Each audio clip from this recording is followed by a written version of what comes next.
Thomas's Gospel of the Infancy of Jesus Christ. Chapter 1.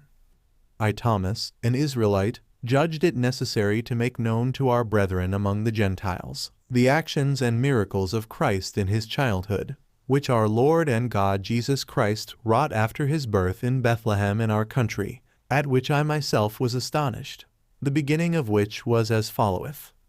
When the child Jesus was 5 years of age, and there had been a shower of rain, which was now over, Jesus was playing with other Hebrew boys by a running stream, and the water running over the banks stood in little lakes.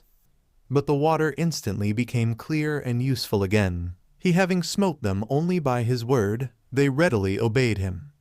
Then he took from the bank of the stream some soft clay, and formed out of it 12 sparrows, and there were other boys playing with him.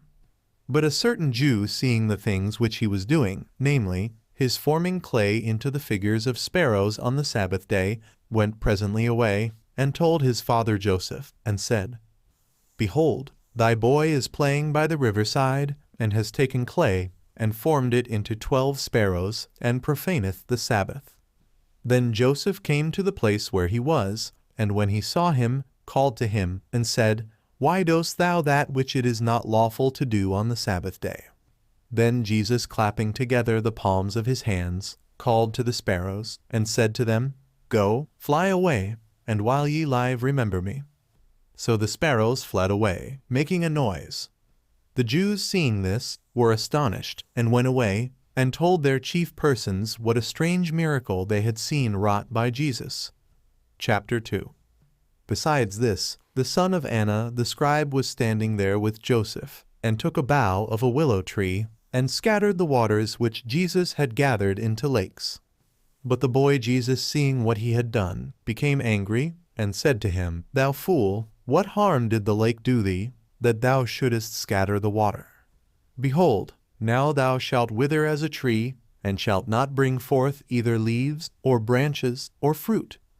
And immediately he became withered all over. Then Jesus went away home. But the parents of the boy who was withered, lamenting the misfortune of his youth, took and carried him to Joseph, accusing him, and said, Why dost thou keep a son who is guilty of such actions?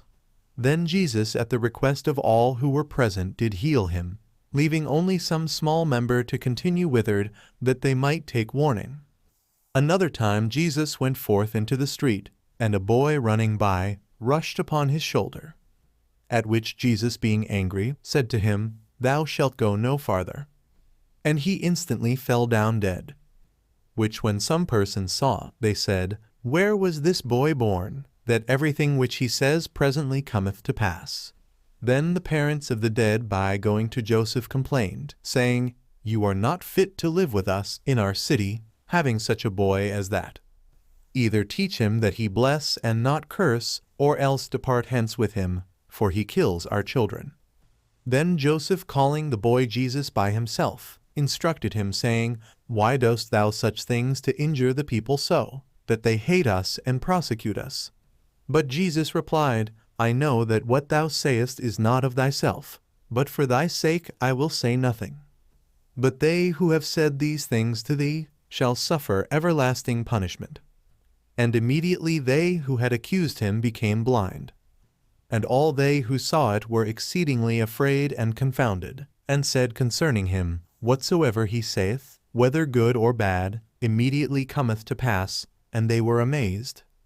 And when they saw this action of Christ, Joseph arose, and plucked him by the ear, at which the boy was angry, and said to him, Be easy. For if they seek for us, they shall not find us. Thou hast done very imprudently. Dost thou not know that I am thine? Trouble me no more. Chapter 3. Astonishes his schoolmaster by his learning. A certain schoolmaster named Zacchaeus, standing in a certain place, heard Jesus speaking these things to his father. And he was much surprised, that being a child, he should speak such things. And after a few days he came to Joseph, and said, Thou hast a wise and sensible child, send him to me, that he may learn to read. When he sat down to teach the letters to Jesus, he began with the first letter Aleph. But Jesus pronounced the second letter Mepeth Beth Sejimel Gimel, and said over all the letters to him to the end. Then opening a book, he taught his master the prophets, but B was ashamed, and was at a loss to conceive how he came to know the letters. And he arose and went home, wonderfully surprised at so strange a thing. Chapter 4. As Jesus was passing by a certain shop, he saw a young man dipping or dyeing some cloths and stockings in a furnace of a sad color, doing them according to every person's particular order. The boy Jesus, going to the young man who was doing this, took also some of the cloths. Here endeth the fragment of Thomas's Gospel of the Infancy of Jesus Christ.